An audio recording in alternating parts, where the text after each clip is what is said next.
پاکستان روس اور چین سے اچھے تعلقات ہیں، کسی کے اتحادی نہیں۔ افغان طالبان کے ترجمان کا کہنا ہے عالمی برادری افغانستان کی تعمیر نو میں مدد کرے۔ مضبوط اسلامی حکومت کا قیام افغانوں کا خواب ہے۔ خواتین کو شریعت کی حدود میں کام کی اجازت اور تمام حقوق دیں گے۔ افغانوں کی مذہبی اور معاشرتی اقدار کا احترام کیا جائے۔ میڈیا کو قانون کے دائرے میں رہ کر کام کرنے کی مکمل آزادی ہے۔ طالبان کے نائب سربراہ ملا عبدالغنی برادر 20 سال بعد افغانستان پہنچ گئے۔ دوحہ سے اڑنے والا ملا برادر کا طیارہ قندھار میں اترا، مختصر قیام کے بعد کابل پہنچیں گے۔ ملا برادر کے کابل پہنچ کر طالبان حکومت کی قیادت سنبھالنے کا امکان۔ ملا برادر کے ساتھ طالبان رہنما عبدالحکیم، شہاب الدین دلاور، ملا فاضل، ملا خیر خواہ اور سلیم حنفی بھی افغانستان پہنچے۔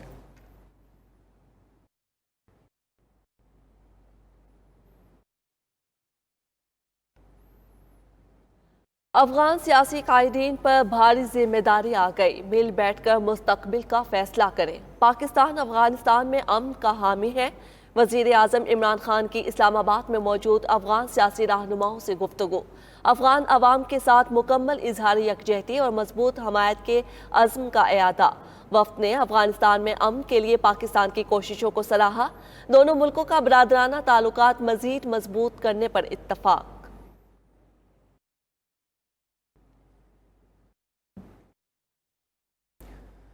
پاکستان افغانستان کے عوام کے ساتھ کھڑا ہے۔ Army chief general Qamar Javed Bajwa کا کہنا ہے کہ پاکستان افغانستان کے ساتھ وسیع البنیاد تعلقات چاہتا ہے۔ افغانستان میں دیرپا امن و استحکام کے لیے ہر ممکن تعاون فراہم کرتے رہیں گے۔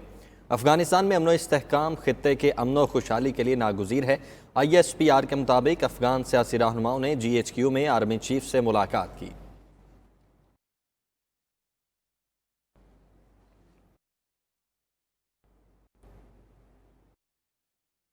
وزیر اعظم کے افغانستان کی صورتحال پر عالمی رہنماؤں سے رابطے۔ برطانیہ اور ڈنمارک کے وزرائے اعظم کے ساتھ ٹیلی فون پر بات چیت۔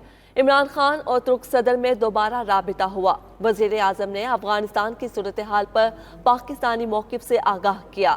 عمران خان سے جرمن چانسلر کا بھی رابطہ ہوا۔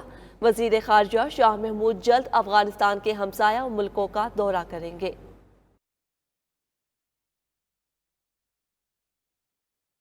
رہنما مولوی عبدالحق حماد کا کہنا ہے کہ اشرف غنی بددیانت تھے۔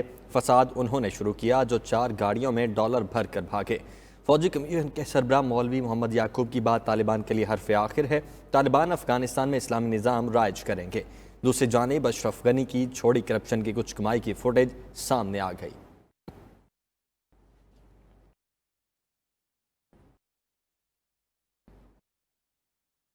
خواتین کو یونیورسٹی جانے اور کام کرنے کی اجازت ہوگی۔ ادھر افغانستان میں معمولاتی زندگی بحال، دکانیں، ہوٹل، تعلیمی ادارے اور پارک کھل گئے۔ پہلے ہی 35 لاکھ افغان مہاجرین کی میزبانی کر رہے ہیں۔ ہماری معیشت اتنی مضبوط نہیں کہ مزید پناہ گزینوں کا بوجھ اٹھا سکیں۔ وفاقی وزیر اطلاعات فواد چوہدری کی برطانوی میڈیا سے گفتگو۔ کہا حالات خراب ہوئے تو ہمیں بین الاقوامی مدد کی ضرورت ہوگی۔ ہمارے لیے معاملہ اہم ہونے کے ساتھ پریشان کن بھی ہے۔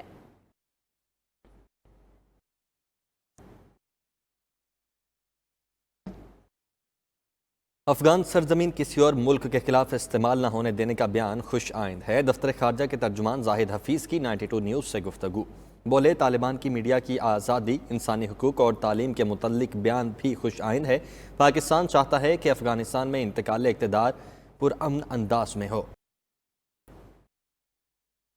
سینٹ انتخابات قانون کی بجائے آئین کے تحت ہوں گے۔ سینٹ الیکشن اوپن بیلٹ سے نہیں کرائے جا سکتے۔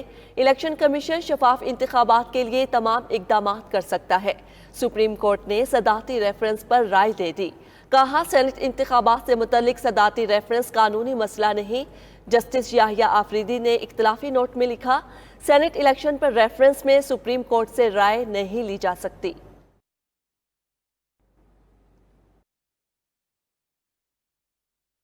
تحریک انصاف کی حکومت کے 3 سال آج مکمل ہو جائیں گے۔ عاشورہ کے بعد عوام کے سامنے 3 سالہ کارکردگی رکھیں گے۔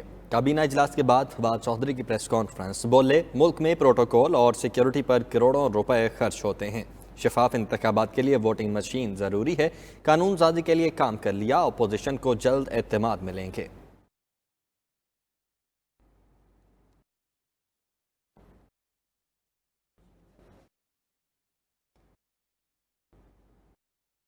آزاد کشمیر میں تبدیلی کا عمل مکمل، تحریک انصاف کے بیرسٹر سلطان محمود چودھری صدر منتخب۔ بیرسٹر سلطان قانون ساز اسمبلی سے 34 ووٹ لے کر آزاد کشمیر کے 28ویں صدر منتخب ہوئے۔ متحدہ اپوزیشن کے میاں عبدالوحید 16 ووٹ حاصل کر سکے۔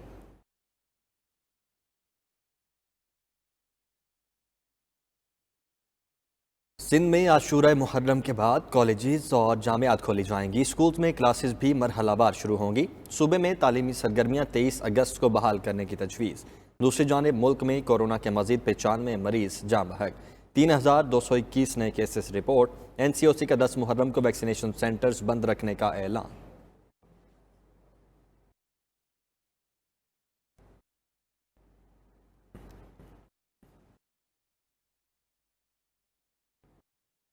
وفاقی وزیر داخلہ شیخ رشید کی زیر صدارت اجلاس، عاشورہ محرم الحرام پر امن و امان برقرار رکھنے کے لیے حکمت عملی طے۔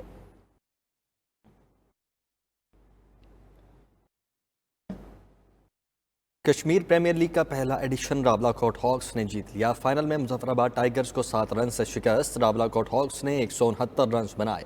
مظفر آباد ٹائیگرز ہدف کے تعاقب میں 162 رنز تک محدود رہی۔ آصف آفریدی مین آف دی میچ قرار پائے۔ شاہد آفریدی نے ٹرافی آزاد کشمیر اور بھارتی غیر قانونی زیر قبضہ کشمیریوں کے نام کر دی۔ مظفر آباد کرکٹ سٹیڈیم میں بڑی تعداد میں تماشائیوں نے میچ دیکھا۔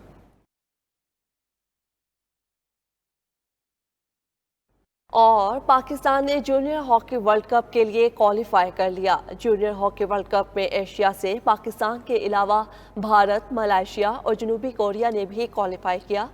جونیئر ہاکی ورلڈ کپ نومبر میں بھارت میں شیڈول ہے۔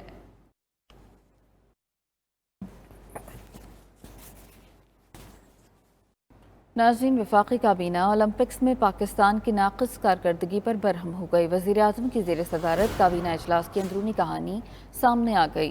کابینہ ارکان کے مطابق پاکستان اولمپکس ایسوسی ایشن کے صدر کو مستعفی ہو جانا چاہیے۔ پوری قوم پاکستان اولمپکس ایسوسی ایشن سے ناخوش اور ناراض ہے۔ جنرل ریٹائرڈ عارف حسن 17 سال سے عہدے پر ہیں۔ اولمپکس میں ایک بھی گولڈ میڈل نہیں آیا۔ وزیر بین الصوبائی رابطہ نے کہا کہ وزارت بین الصوبائی رابطہ یا PSB کے پاس ایسوسی ایشنز کو ریگولیٹ کرنے کا میکنزم نہیں ہے۔ وفاقی کابینہ نے وزیر بین الصوبائی رابطہ کو نئی سپورٹس پالیسی جلد لانے کی ہدایت کر دی، جبکہ وزیر اعظم عمران خان کا کہنا تھا کہ نئی پالیسی میں سپورٹس ایسوسی ایشنز کو ریگولیٹ کرنے کا نظام لایا جائے، ناقص کارکردگی کا احتساب ہونا چاہیے۔